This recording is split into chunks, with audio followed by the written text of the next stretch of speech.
is calling you. The universe is calling me. It speaks both day and night. It's full of dark and light.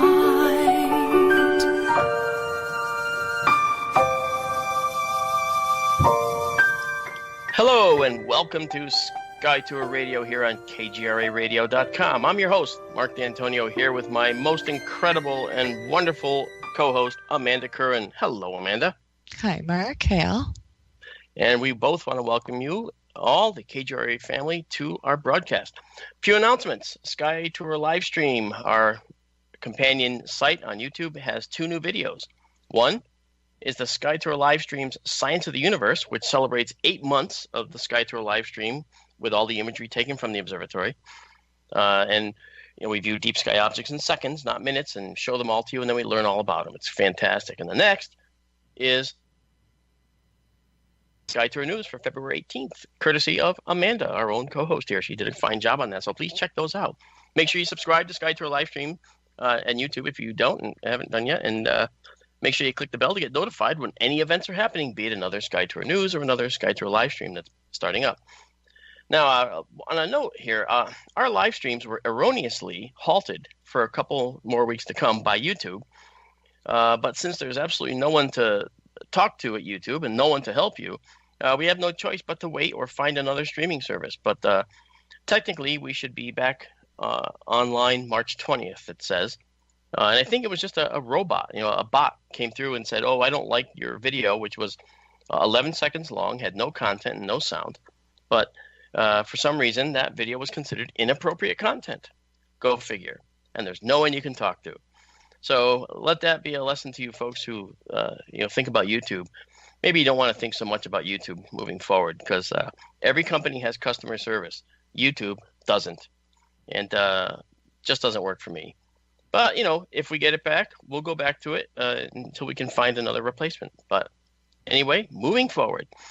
Now, make sure you visit our online store at fxmodels.com or at the FX Models Planetary Replicas page on Facebook to purchase Moon, Mars, and Pluto swag craters. And if the KGRA listeners enter that nice code that we have here, ST15, during the checkout, you will get a $15 discount, ST15. Links are on the SkyTour Radio show page at KGRARadio.com. And we have so many dedicated KGRA listeners. We've been hearing from them all over the place. And I just want to give a shout out to in particular, Dan and Ren. Are you listening down in Florida? I bet you are. I can see their smiles as it is. Now, Ren is the one who actually wrote our introductory song, and she's a fantastic artist. So make sure you listen to that song, and you can contact us here to find out how to contact her. So tonight, I want to just say one last thing, and that is welcome to this commercial-free SkyTour Radio live show. That's right, commercial-free. It's a little coup that our producer pulled off. So if anything goes wrong or if anyone is going to get in trouble, it's going to be him and not us. And he's smiling right now and laughing and shaking his head. Tonight on SkyTour Radio, we're going to do something called the Astronomical Exoplanet Potpourri. Well, what's that? Well, there's a number of astronomical findings that are out there now that you can read about that are related to exoplanets. And to lead this in, I want to share with you a little story. Okay, it's story time. We should have a little song for that. Ding, ding, ding, ding, ding, ding, that leads into the story time here. But when Everyone loves story time. Well, it's fun, In my university days, when I was getting my degree in astronomy, I was working on something called the parallax program. Now, parallax is something some of you understand, maybe some of you don't. But what parallax is a way to measure the distance to nearby stars. So what is it actually? Well, it's defined as the apparent movement of a distant object when viewed from different positions. Now, that doesn't really help you much. But to see parallax in action, all you have to do is extend your arm out to full length, hold up your index finger, and while looking at a distant wall or whatever, just blink your left and right eye and watch how your index finger that's sticking up appears to shift against the background wall. That little thing that I've now just got tons of people all over the country and world doing right now, okay, is a way to actually see parallax in action. Now, the left eye blinks and the right eye blinks, and the distance between your eyes is a few inches, okay, just a couple inches. Well, the real parallax that we use, astronomical parallax, is calculated by using the actual orbit of the Earth. So at one side of the Earth's orbit, we look, and that's like, say, with our left eye open and our right eye closed. Then on the other side of their orbit, basically it's opening our right eye and closing our left eye. And we take measurements of the same star against the background stars. And this gives us the very, very accurate angle between the distances, and that's basically 93 million miles times 2, okay? So it's that's how big across that is. That's a big baseline, so to speak. And that will give us the distance with what's called the parallax angle. Now, this works to about 300 light years or so, a little over 300 light years. And beyond that, it's not really accurate. But I was working in the program to actually measure a lot of these nearby stars. And one day, the head of our department was in his office with a bunch of other people. And I was discussing with him that we can't be alone. I don't see how we can be alone. Basically, I felt like just by looking at our own Earth, it convinced me that there had to be life in other places. And he would look at me and he'd go, why, Mr. D'Antonio? And I said, it's very simple. To me, when I look at all the life forms on our planet, all right, and I used to call it, I said of our planet, I said, our planet is populated with life forms. I think the universe is populated with life. I said, it's a populated universe. And ironically, that was a favorite phrase of mine. And that became the title of my book, which I just finished. And then we'll talk about that at a future show. But I argued that if you look at all the life forms on this planet, all of the upper life forms anyway, have symmetry of some kind. 2 legs on one, two legs forward, 2 legs back, 2 eyes, a brain that's divided, symmetry across the center. That's called bilateral symmetry. Now, that is a template that was provided by the mechanism through which life was created on this planet. Now, we had the building blocks of life delivered to this planet by meteors, comets, and the Earth itself even built these. Those are called amino acids. And many of those amino acids are made automatically on this planet and were delivered, like I said. So clearly, it relates to this approach, or this type of genesis for this planet, and how we were created by the universe. Now, as far as that, now I was talking to my the head of the department like this. I was telling him these things. I said it's a template that was created by the universe and given to us, and now all the life forms show this. And I even said to him, this is why we don't have pogo stick cows, bouncing around like moo, boing, boing, boing, because no single-legged type things. All right, everything has symmetry.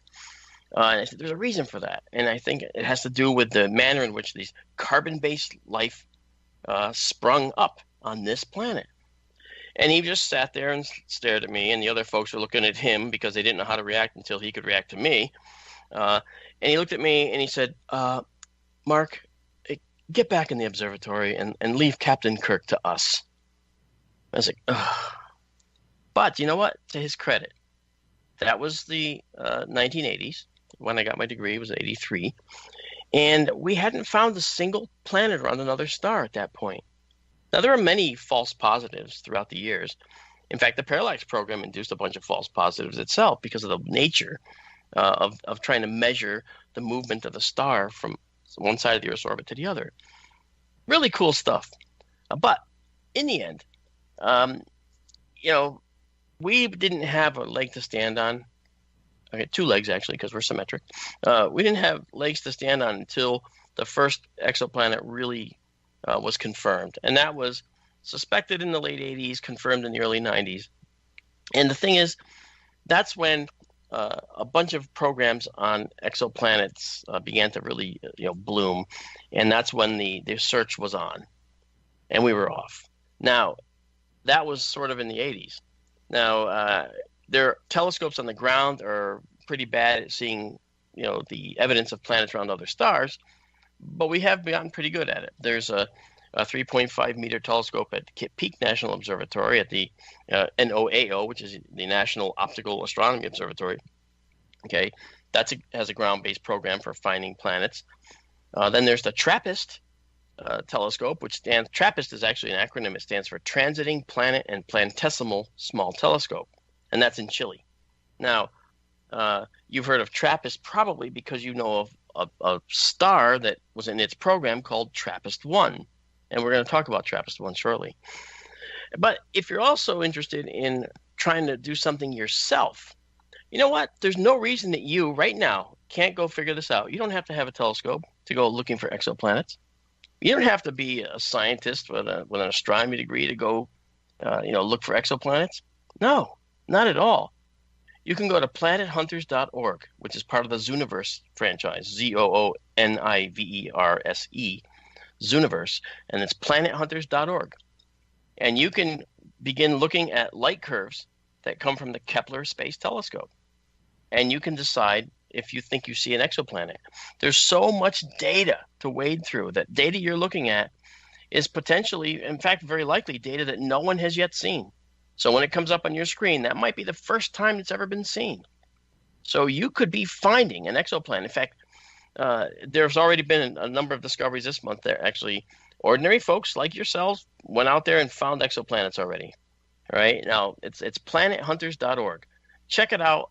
I'm a member. You don't have to you don't pay to be in it. It's just, you can go there and just do it without even giving your name. It's the greatest thing. But you get to name it if you find it?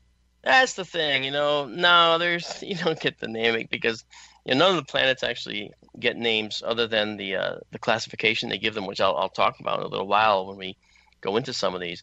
But there's some specific standard nomenclature, names basically that we give to the planets that we find around other stars.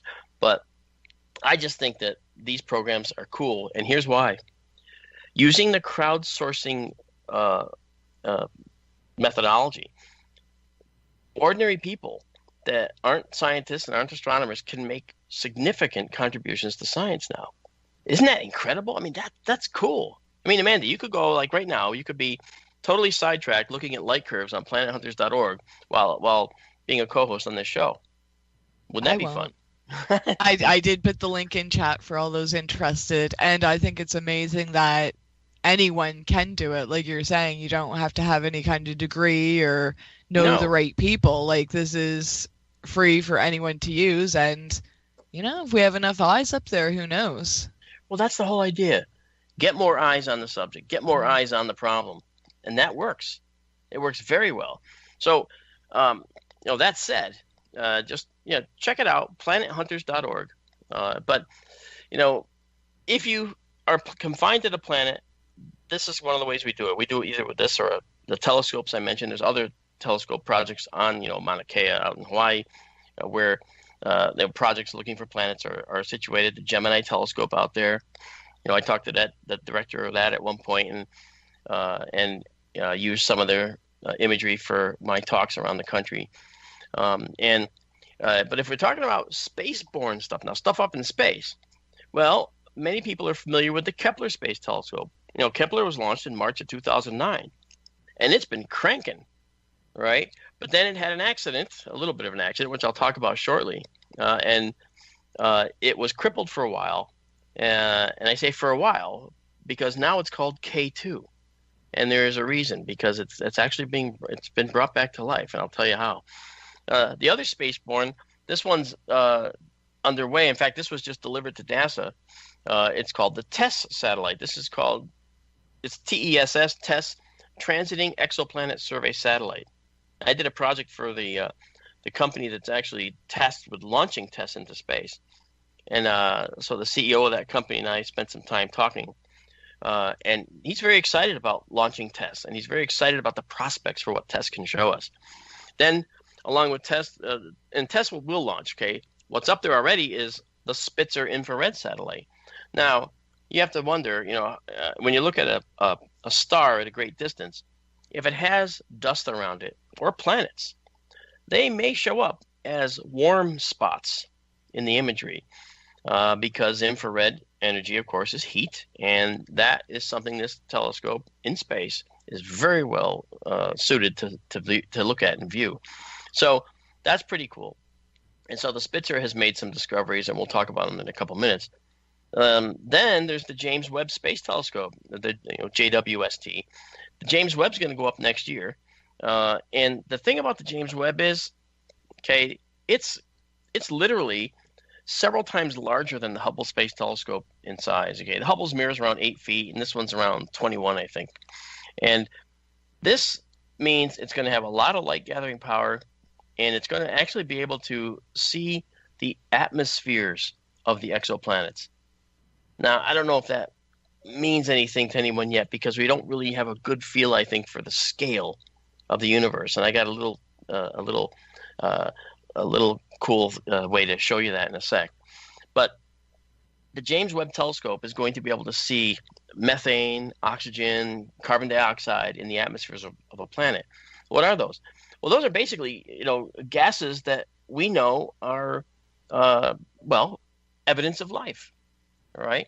When it was a few years ago when during the Martian summer we saw a bloom of methane appear out of nowhere around the temperate climate on Mars, and that methane bloom was odd because there's no volcanic activity, and methane is associated with volcanic activity or life. So is it possible that microbial life on Mars bloomed and caused this to happen? Don't forget when the Gulf Stream or the Gulf was poisoned by the BP well blowout years ago. There were methane-eating bacteria that suddenly came out of nowhere and just bloomed into these massive billions upon trillions, in fact, of little tiny bacteria that just sprung to life, ate all the methane, and then disappeared over time as they died away.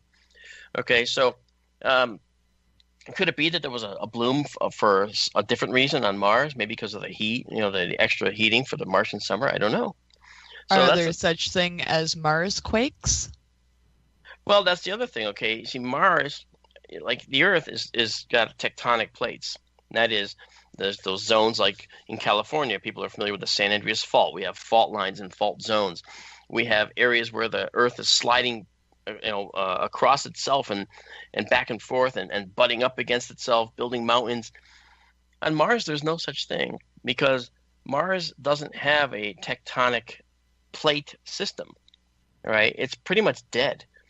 But are there Mars quakes? Well, yeah, there's occasional quakes that might occur on Mars for different reasons, but not because there's stress from crustal plates pumping into each other.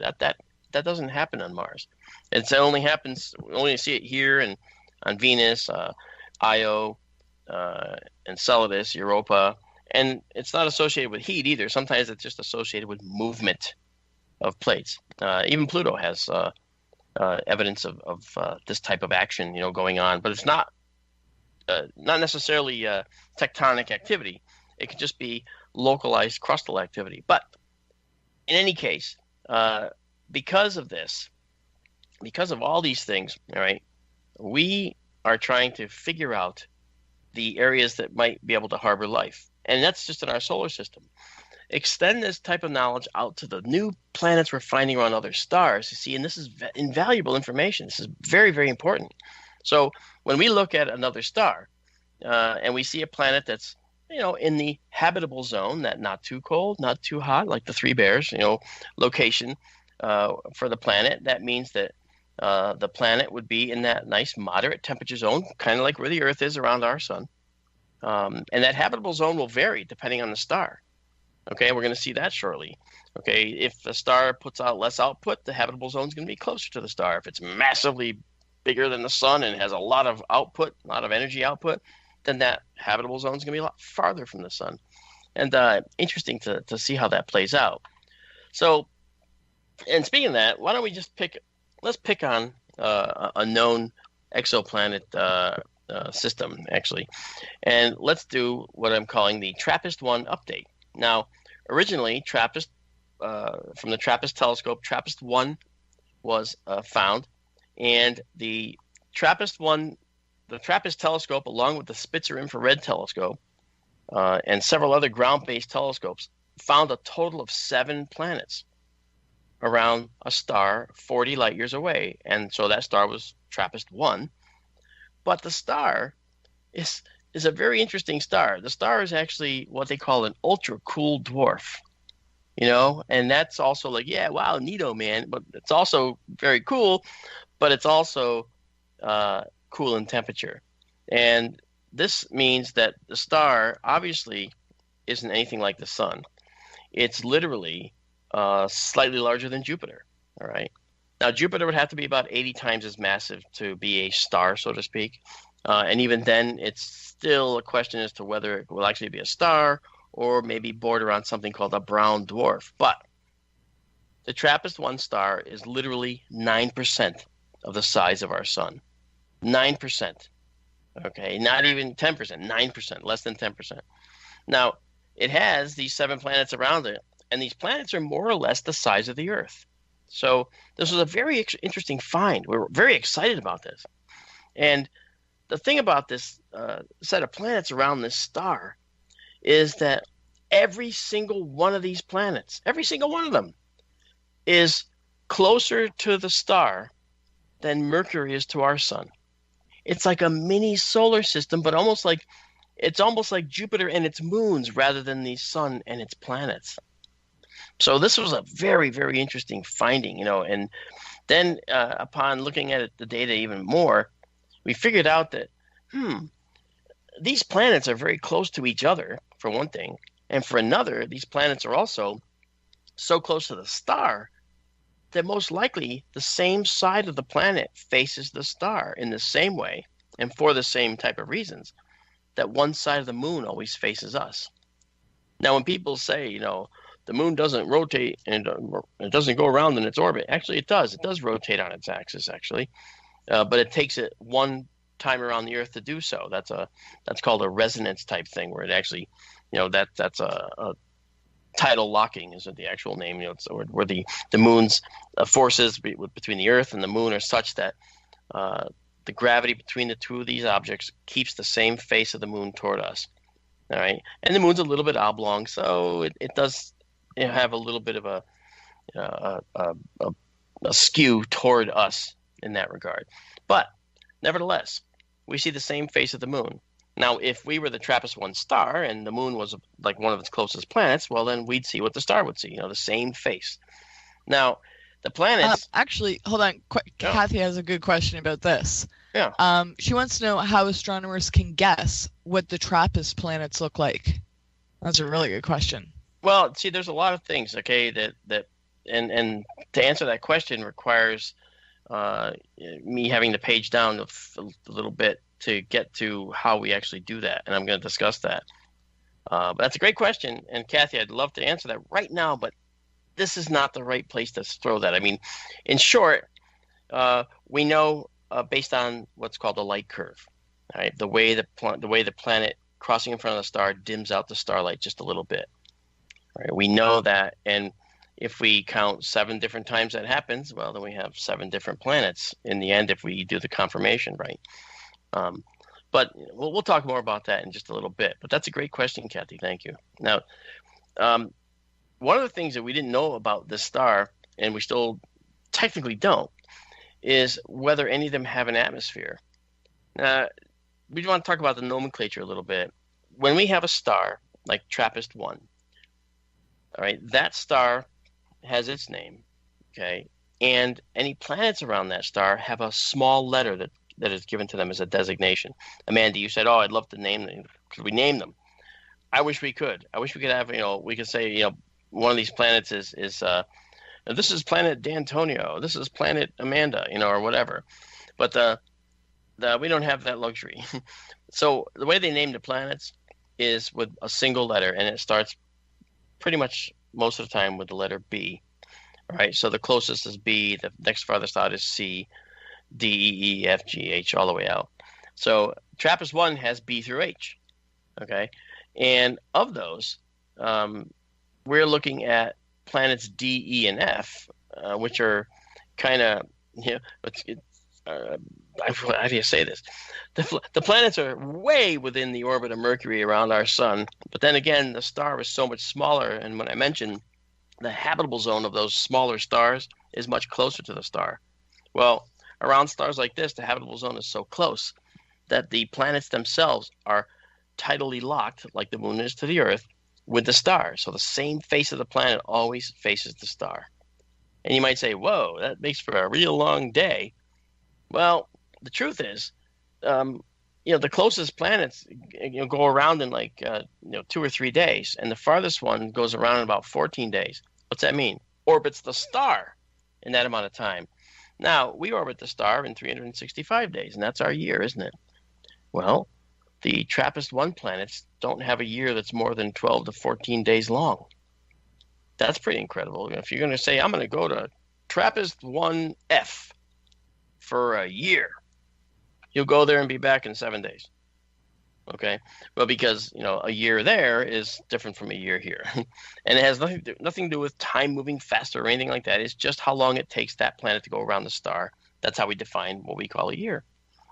So the thing is now, when we look at these planets, we need to know some facts. We need to know whether there's an atmosphere, for one thing.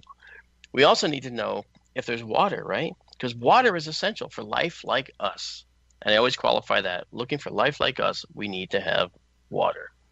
So the Hubble Space Telescope did a new study of TRAPPIST-1. And this new study started to look for atmospheres, all right? And it turns out that the Hubble Space Telescope was actually able to discern whether these planets had an atmosphere or not. And here's the results, okay? For the planets B and C and D, or B and C, which are closest to the star, they probably are just rocky, like Mercury is rocky, no atmosphere, all right? But for planets D, E, and F, a little farther away from the star, they found that, what Hubble could look for was these big, thick, puffy atmospheres that are like, say, intrinsic to a planet like Jupiter and Saturn, Uranus, and Neptune, big gas giants. It can detect a lot of thick hydrogen atmosphere, all right? And that's something that the Hubble could do. It couldn't actually detect what's in the atmosphere, but it could just say it doesn't have hydrogen or it does have hydrogen. Okay, so it's really crude. But D, E, and F do not, from this study, contain a large, thick hydrogen atmosphere. So they aren't a Jupiter, Saturn, Uranus, and Neptune. All right, that means they may, you can't discern this yet, may contain a shallower atmosphere. Our atmosphere is a shallow atmosphere, by the way. And it could also have oxygen, perhaps. So in other words, the Hubble study did not rule out the possibility that D, E, and F, which are in the habitable zone for this star, mind you, don't have a potentially habitable atmosphere. So that's just the coolest thing. Now, G and H are the two farther ones out. We had B and C with no atmosphere. D, E, and F, next three out, in the habitable zone. 3 planets in the habitable zone for this star. That's cool. All right, with E kind of forming the crux of this whole issue because it has the best placement. And then G and H on the outside may have thicker atmospheres. All right. So the thing that's interesting is that these planetary results favor an atmosphere like our own. That's the result of the Hubble study. So we're getting there, guys. We're getting there. We're going to be able to figure this out someday. Man, I'm just pumped because it's like we're going to find a way. We're going to find a way, and we're going to be able to do this someday. We're going to be able to say this, that this planet has an atmosphere and it's composed of this, this, and this. How soon? Maybe as early as 2019 when the James Webb Telescope goes up, because its powerful infrared systems are going to be able to detect the signatures of all of these. And I think that's really great. So now, just to keep in mind when we're talking about these planet finding routines and planet finding satellites, many of us are familiar with the Kepler Space Telescope, okay, and we now know about the TRAPPIST telescope. There's a lot of other ground-based and Spitzer up in space looking for planets and then the James Webb will be up there next year. Well, in the end, what we're going to find is that, there's a lifetime that is assigned to any of these satellites that's up there. Space is hostile. Space hurts things. Space will destroy your systems. Okay. Now, the Kepler mission, as I said, had some issues arise, and it migrated to a new mission. They call it the K2, and they've added 100 planets onto the previously found 3,600 known and confirmed planets. That's right, 3,600. Now you may say, well, where are they looking? Well, if you hold your arm out at full length and make a fist, it's the size of the sky that's the size of your fist. And it's in the summertime sky in August, directly over your head in the constellation of Cygnus, the swan. All right. And this is where we have found all the planets we've looked for, because that's where the Kepler was looking. All right. And of those, let's talk about what we found. Now, they range from, small rocky planets like the Earth to Jupiter-sized and larger. Initially, all we could find were these Jupiter-sized, these Jovian, they're called, Jovian moons, because they're big and they're puffy and they could actually be seen. And we'll talk about how this all works in a bit. But keep in mind that as the techniques improved, we were able to take the telescope data and discern smaller, both from artificial intelligence routines and from different techniques used to analyze the data. Now, in terms, as of May of 2016, all right, we found about 200 Earth-sized planets among those 100,000. Now, let's extrapolate, okay? The galaxy has between 100 and 400 billion stars, all right? Therefore, for every million stars, that means that if there's 100,000 stars that the Keplers looked at, and within that they found 200 Earth-sized planets, that means that for every million stars, that number goes up by 10, and it goes up to 2,000 by a multiple of 10, and goes up to 2,000 Earth-like stars for every million. I'm sorry, Earth-like planets for every million stars. Now, for every billion stars, that means there's 2 million Earth-sized planets. So, taking us to the next step, at the low end, for the estimate of the stars in our galaxy, that is 100 billion stars, all right?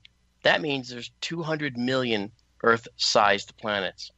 And at the high end of 400 billion stars, that means there's 400 million Earth-sized planets. And that's by the data. But there's another requirement. The other requirement is that planets have to be in a habitable zone. Again, that not too hot, not too cold. Why?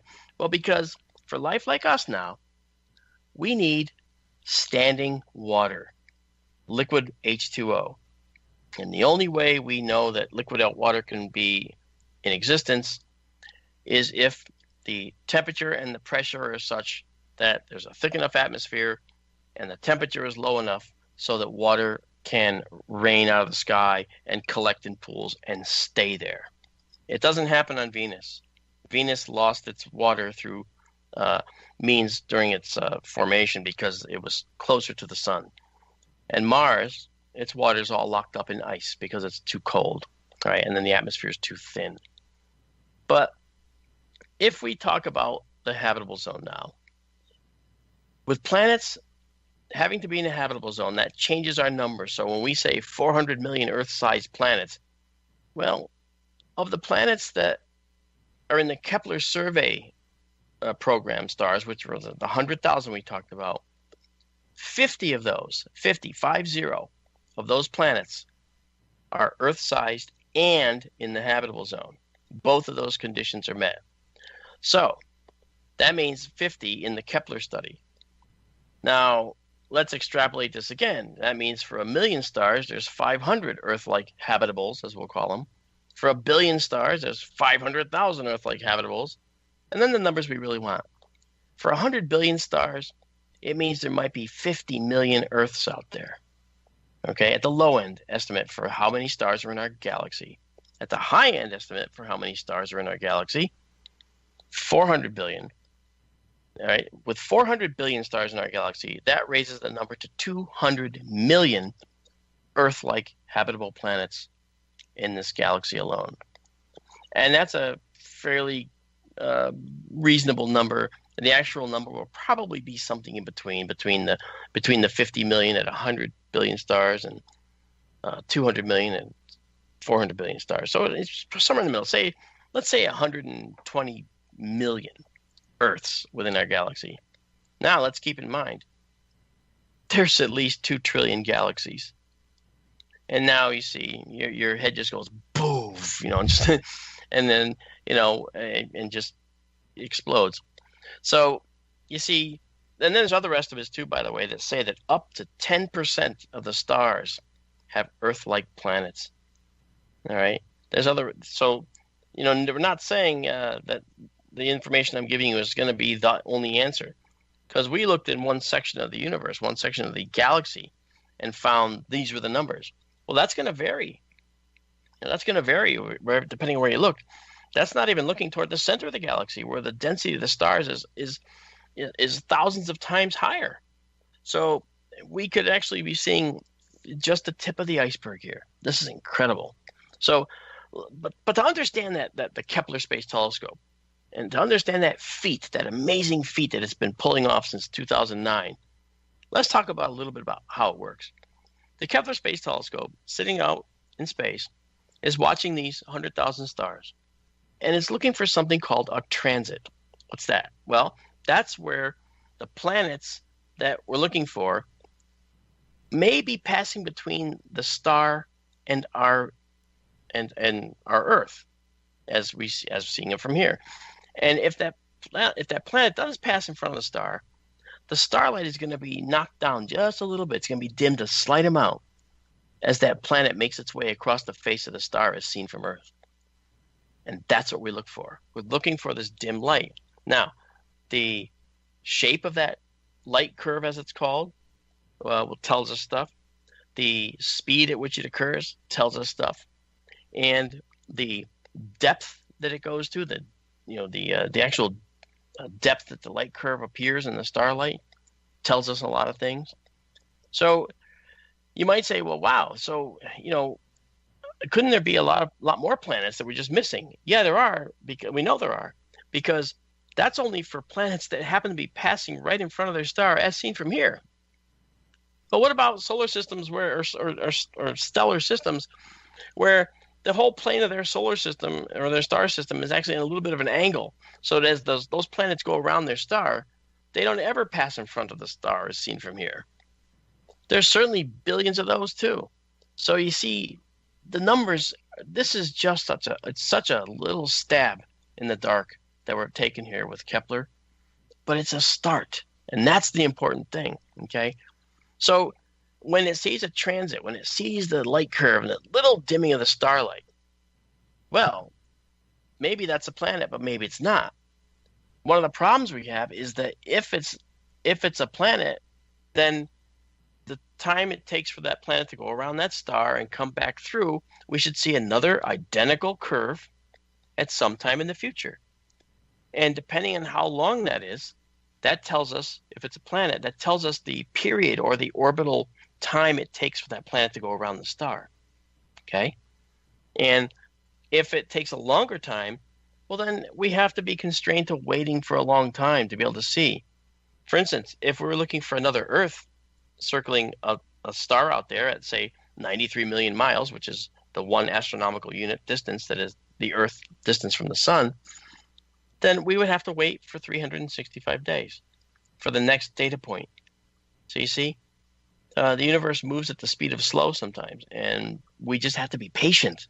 And 100 years from now, this patience will be fully rewarded, I know.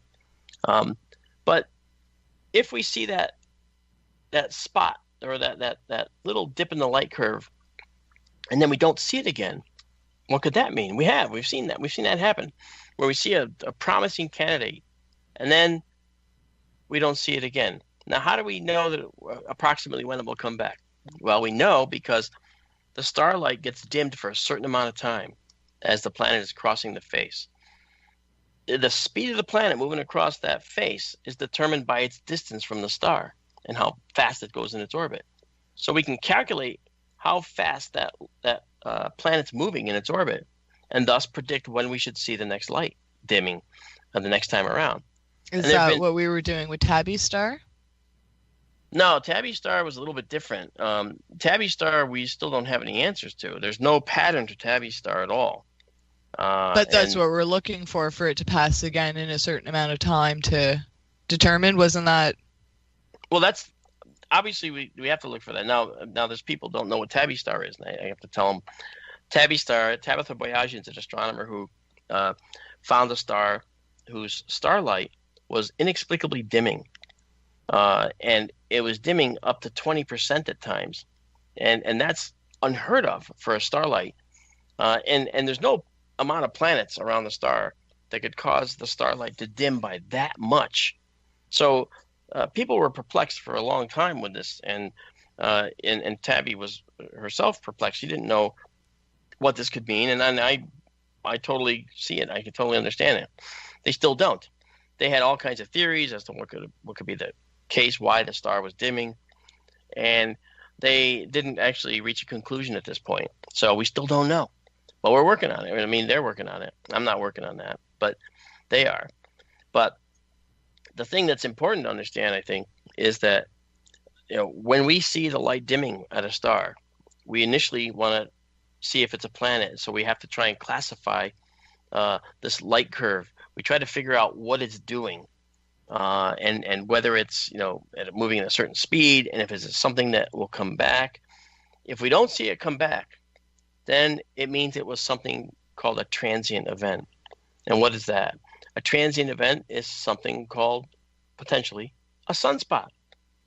When many of the listeners were kids, they probably had a telescope perhaps, and they projected sunspots on a white card, and maybe they did it with a school, and so when you see these sunspots, those actually will look like a planet, because they will also detract from the light of a star and cause the star to dim.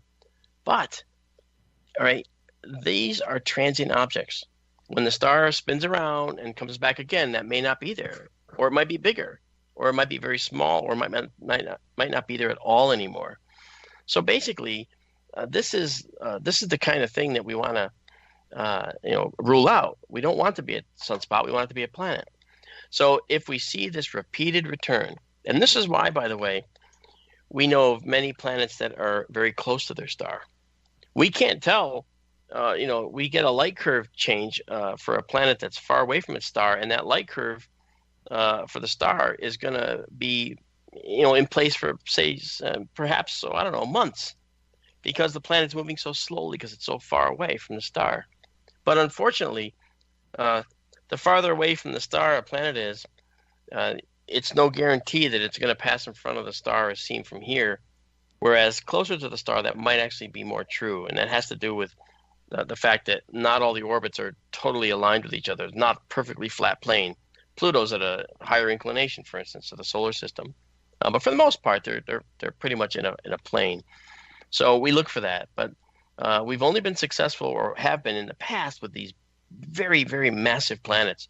But now, with these additional techniques and additional instruments coming online, like the James Webb, we're going to be able to see a lot smaller planets even so.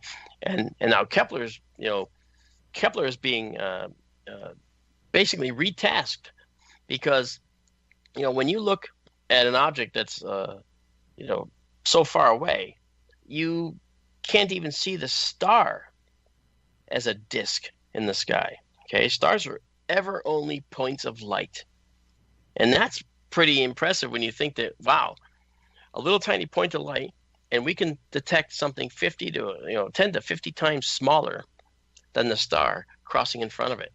That's impressive. All right, so the Kepler Space Telescope could measure the minutest changes in light, and that's how it did it. Now, just to show you how big a star is, the diameter of a star, if we were to take our nearest star to us, not the sun, that is the nearest star, but the next one out, okay, the Alpha Centauri star system. Okay, there's 3 stars there. There's there's the A component, the B component, and then Proxima, which is C. And that little C, Proxima, is the closest one to us. But let's take A, right? Let's take A. It's a star kind of like the sun. Okay, to see that star as a disk, right? We don't have any telescope on this planet that can see that star as a disk. None at all. And the reason is because it's at 4.3 light years. That's the closest thing to us, but it's still too small for anything we have to see.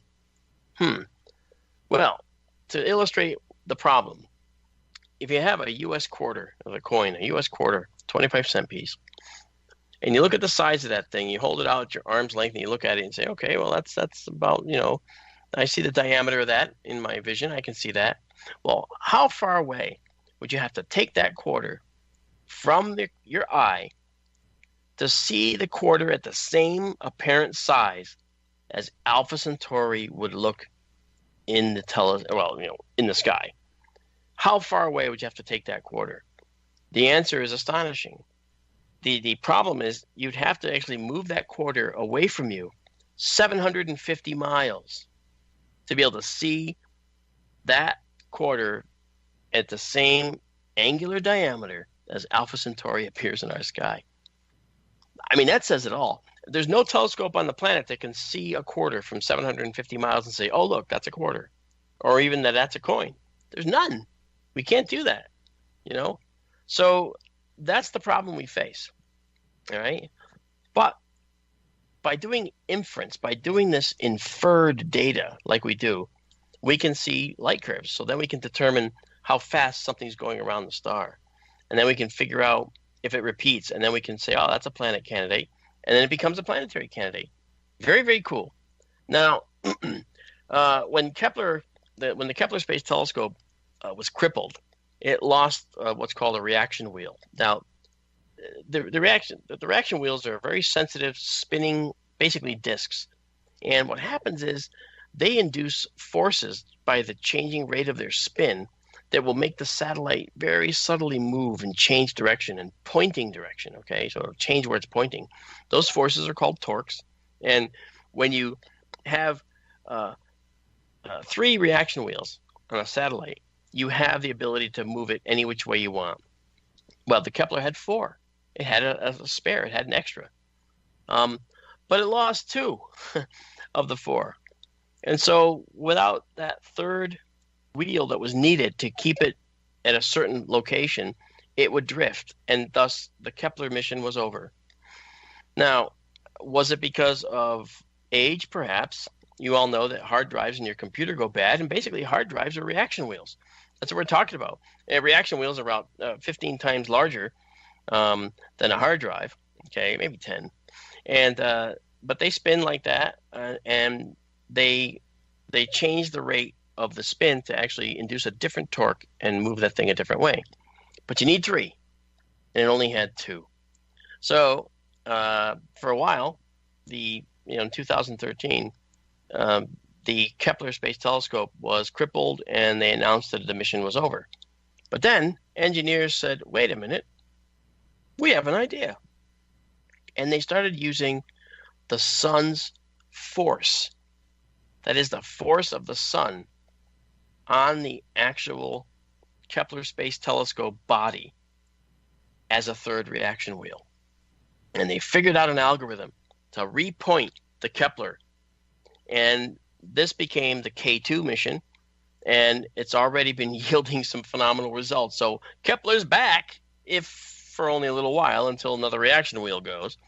Okay, but it's very important when you build a satellite to have clean room conditions. And I was working, making these very elaborate models of the Google Earth satellite. Okay, and it was being built out in Arizona, and I would go from Connecticut here to Arizona, once a month, and I'd take all these photographs of the satellite as it was being built in the high bay of this facility. And I had to wear a bunny suit with all the stuff, the rig, to keep you static free, and I had a special cord that was coiled, and I had to clip onto a special rail to discharge all of the electricity in my body. And we had to wear this because if we didn't wear this, it's instant. You're instantly fired. You're out of there. And I actually watched that happen. A guy forgot to clip onto the rail. He walked within 3 feet, and that was the threshold. He walked within 3 feet of the Google Earth satellite. And I was up in an observation booth with the program director at the time. And he says, "Who's that guy down there?" And I didn't know because I didn't work there. And the guy there said, "Okay, that's so-and-so." And he called him up and fired him on the spot. And told him why. He said, "You didn't wear your static charge." He goes, "Oh, you're right. Yeah, you're right." Now, you can't afford those mistakes when you're launching tens of millions of dollars worth of satellite into space where you cannot get to it if something goes wrong. So they're very, very paranoid. Okay, very, very paranoid about that. So that's Kepler lasted as long as it did because of that good clean room technique. So and it's been delivering on the missions. It's really good. Again, using planethunters.org, you can now go to that site and use the actual Kepler data, because that's what you're going to look at, and you can start hunting through these data yourself and looking for a light curve. And by the way, if you don't know how, you say, "Well, how do I know how to do that?" Well, guess what? They teach you. There's videos that show you how to do it, and it's wonderful, and they're very, very easy.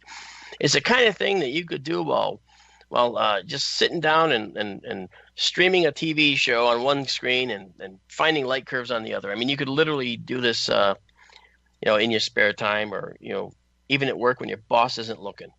I don't know if that's such a good idea, but anyway, I think that'd be great. So yeah, planethunters.org.